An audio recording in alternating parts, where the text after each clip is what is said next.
বন্ধুসকল আপোনালোকৰ মাজলৈ লৈ আহিছোঁ এটা নতুন খবৰ আৰু গুড নিউজ আৰু হেয়া হৈছে নেশ্যনেল টিউবাৰকুলোচিছ ইনষ্টিটিউট চমুকৈ NTI ইতিমধ্যে ৰিকুৱাৰমেণ্ট ৰিলিজ কৰিছে আৰু কেইটামান পদৰ কাৰণে সেই ৰিকুৱাৰমেণ্ট দিছে আৰু সেই পদ কেইটা কি সেই বিষয়ে শুনি লওঁ আৰু কেইটা পোষ্ট আছে জানি লওঁ। টোটেল পোষ্ট 6টা আছে আৰু এই 6টা পোষ্ট কি সেই বিষয়ে জানি লওঁ।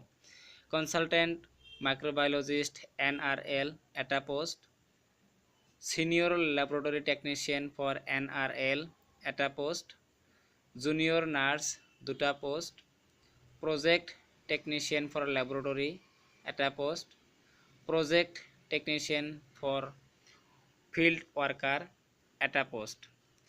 বন্ধুসকল পোষ্ট কেইটা জানিলো কি পোষ্ট।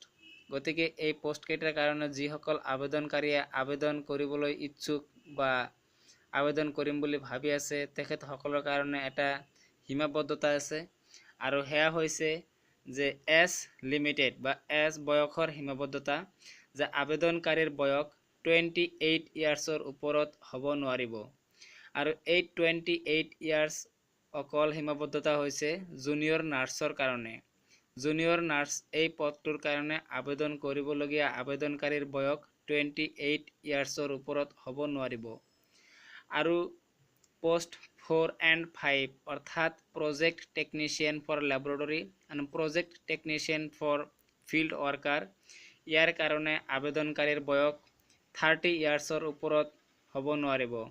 30 ইয়াৰ্ছৰ ওপৰত হ'লে আবেদন কৰিব নোৱাৰিব।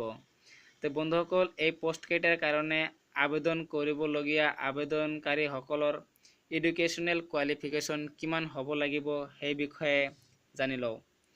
Educational qualification 10th pass with ANM and 12th pass with science, MD with microbiology, PhD medical microbiology or MSc with microbiology, BSc with biotechnology or microbiology or DMLT or নাইবা diploma in medical laboratory technology.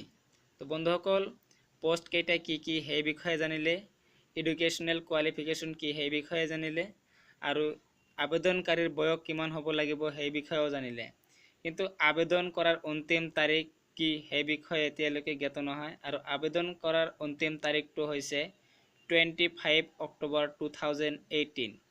গতিকে বন্ধুসকল ইয়াৰ বিষয়ে আৰু অধিক জানিবলৈ হ'লে আপোনালোকে মোৰ এই ভিডিঅ'টোৰ ডিসক্ৰিপশ্যনত মই এটা লিংক দি দিছোঁ, সেই লিংকত গৈ ভিজিট কৰি আপোনালোকে ইয়াৰ বিষয়ে আৰু অধিক জানিব পাৰিব।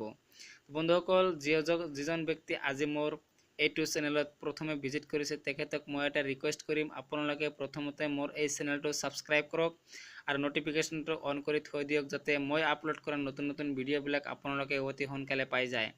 আৰু ভিডিঅ'টো ভাল লাগিলে আপোনালোকৰ বন্ধু বান্ধৱীসকললৈ শ্বেয়াৰ কৰি দিয়ক, লাইক কৰক, লগতে কমেণ্ট কৰিবলৈও নাপাহৰিব।